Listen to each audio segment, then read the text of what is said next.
Halo anak-anak, Sotihotu Namo Buddhaya. Pada pertemuan sebelumnya tentu kalian sudah belajar bab 1 mengenai 7 minggu pasca penerangan sempurna. Kali ini kita akan belajar bab 2 mengenai pemutaran roda dhamma. Coba kalian perhatikan dan amati gambar yang ada di layar kalian. Dan silahkan tulis di kertas pendapat kalian mengenai gambar tersebut. Itu gambar apa sih? Atau Buddha sedang melakukan hal apa? Oke, Ibu kasih waktu buat kalian menuliskan di kertas. Silahkan ditulis mulai sekarang.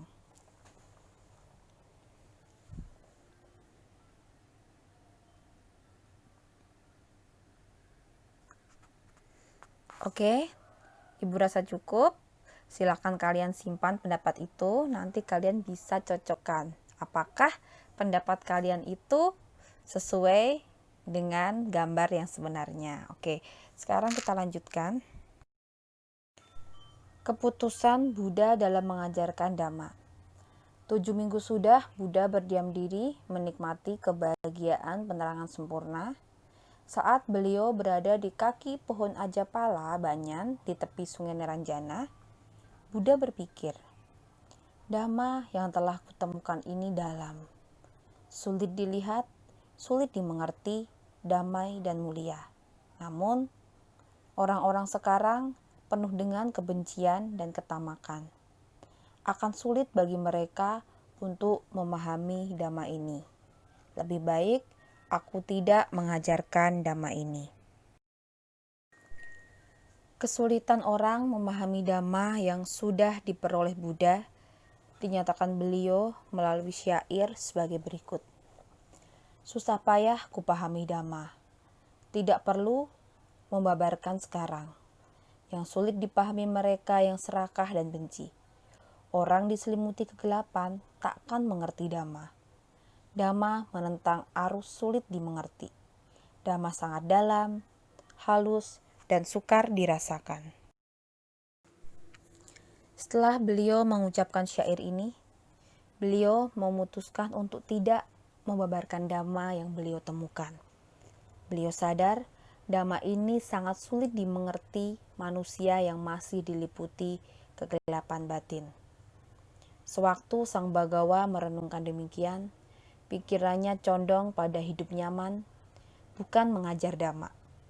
Brahma Sampati yang membaca pikiran Buddha lalu berpikir, aduh, dunia ini sudah selesai. Aduh, dunia ini segera musnah. Karena Sang Tathagata, Sang Arahanta yang telah mencapai penerangan sempurna, condong pada hidup nyaman, bukan untuk mengajar Dhamma.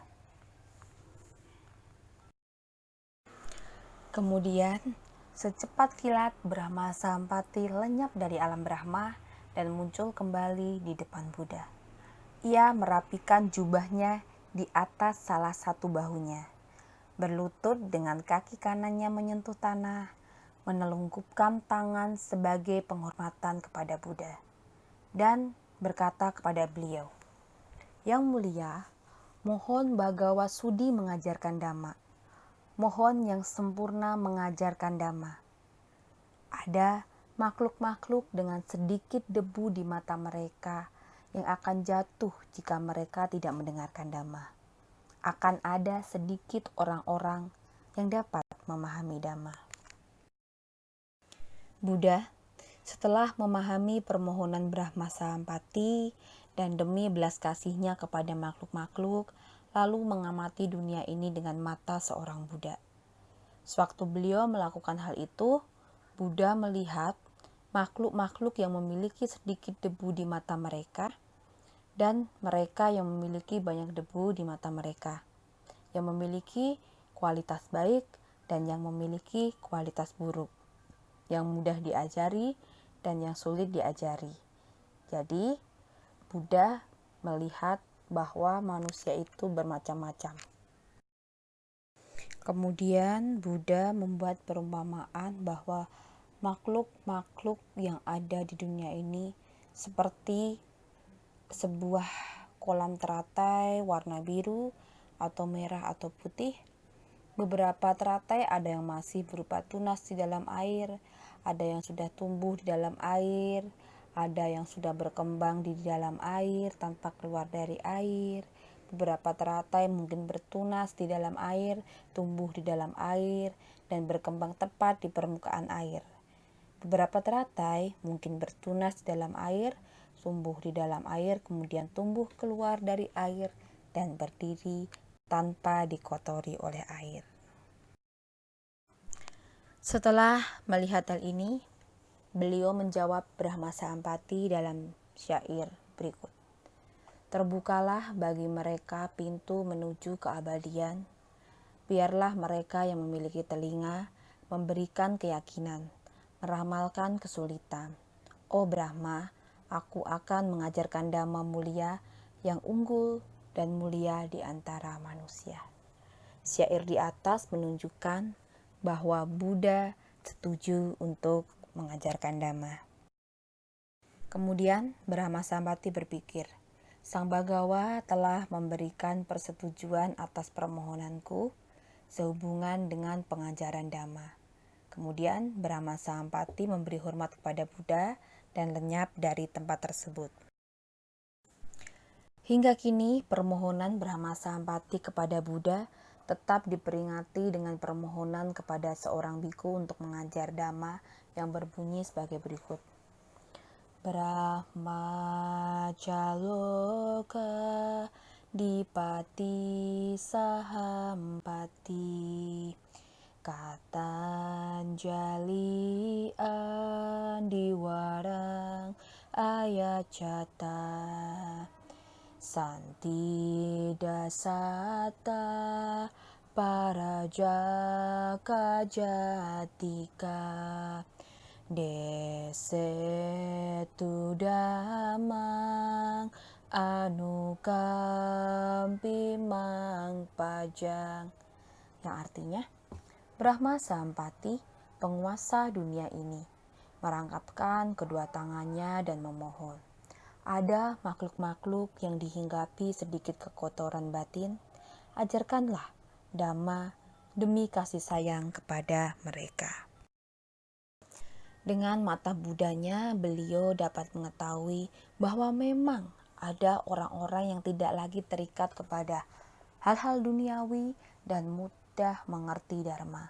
Karena itu, Buddha Gotama mengambil ketetapan hati untuk mengajarkan dharma demi belas kasihnya kepada umat manusia. Kesediaannya itu diutarakan dengan mengucapkan kata-kata sebagai berikut.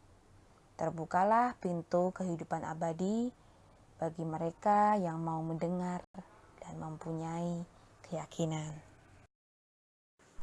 Sesosok Buddha memiliki pilihan untuk mengajarkan dhamma atau tidak. Buddha memilih mengajarkan dhamma kepada banyak makhluk-makhluk karena belas asihnya kepada semua makhluk dan demi kebaikan dan kebahagiaan banyak makhluk. Coba bayangkan apabila Buddha dan para orang bijak tidak pernah membabarkan ajaran mereka, maka orang-orang di bumi ini bisa saja tidak mengenal kebajikan. Orang-orang saling bermusuhan, dipenuhi ketamakan, dipenuhi kebencian, tidak ada saling tolong-menolong. Apakah menurutmu hidup seperti itu menyenangkan? Tentu tidak. Apakah hidup seperti itu bisa membuat kita merasa damai dan tenang? Tidak juga. Apakah hidup seperti itu bisa membuat kita bahagia? Yang pasti tidak. Kita sungguh beruntung. Buddha telah membabarkan ajarannya.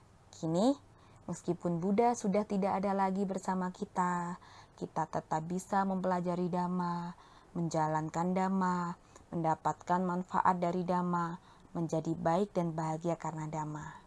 Syukurilah keputusan Buddha mengajarkan dhamma, karena ini adalah awal dari kebaikan dan kebahagiaan banyak makhluk.